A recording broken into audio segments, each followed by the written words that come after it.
Welcome to I plus.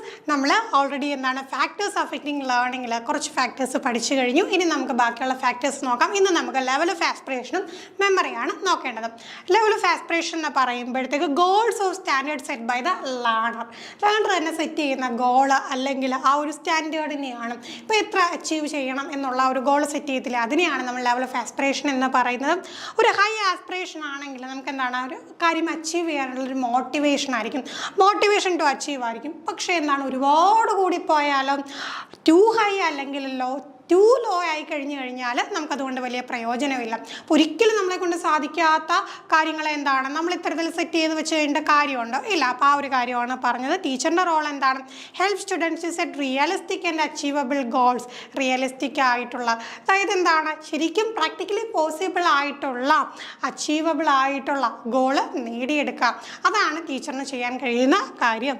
ഇനി മെമ്മറിയുടെ കാര്യം നോക്കിക്കഴിഞ്ഞാൽ എന്താ? Process of encoding, storing and retrieving information. നമുക്ക് കിട്ടിയ ഇൻഫർമേഷനെ എന്ത് ചെയ്യുക? എൻകോഡ് ചെയ്യുക, അത് മനസ്സിലാക്കിയെടുത്ത് സ്റ്റോർ ചെയ്തിട്ട് ആവശ്യമുള്ളപ്പോൾ എന്താണ് റിട്രീവ് ചെയ്തെടുക്കുന്നതിനെയാണ് നമ്മൾ മെമ്മറി, ഓർമ്മ എന്ന് പറയുന്നത്. സ്ട്രോങ് മെമ്മറി എന്ന് വെച്ച് കഴിഞ്ഞാൽ എന്താണ്? Better retention and recall. ബെറ്ററായിട്ട് എന്താവും നല്ല രീതിയിൽ ഓർത്ത് വെക്കാനും ആവശ്യമുള്ള സ്ഥലത്ത് എന്താണ് അത് ഓർമ്മിച്ചെടുക്കാനും സാധിക്കുന്നതാണ് ബെറ്റർ റിറ്റൻഷൻ ആൻഡ് റീകോൾ എന്ന് പറഞ്ഞ സ്ട്രോങ് മെമ്മറിയുടെ ഫീച്ചറാണ്. ടീച്ചറിൻ്റെ റോൾ എന്താണ്? റെപ്പറ്റീഷനിലൂടെ, വിഷ്വലൈസേഷനിലൂടെ, ന്യൂമോണിക് ഡിവൈസസിലൂടെ ഒരു കാര്യം കുട്ടി പഠിപ്പിക്കുമ്പോൾ റിപ്പീറ്റ് ചെയ്ത് പറയുക.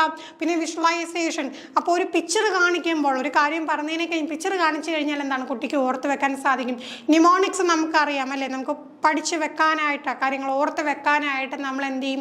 ഇപ്പോൾ ഫസ്റ്റ് ലെറ്റേഴ്സ് ഒക്കെ കണക്ട് ചെയ്ത് വെച്ചുകൊണ്ട് ന്യൂമോണിക് സ്ട്രാറ്റജീസ് യൂസ് ചെയ്യാറുണ്ട് അല്ലേ. ഇപ്പോൾ വിബ്ജിയോർ, അപ്പോൾ ആ ഒരു ഓർഡർ നമ്മൾ കാണാതെ പഠിക്കേണ്ട, വിബ്ജിയോർ എന്നുള്ള ഒരു ന്യൂമോണിക് സ്ട്രാറ്റജി യൂസ് ചെയ്താൽ മതി.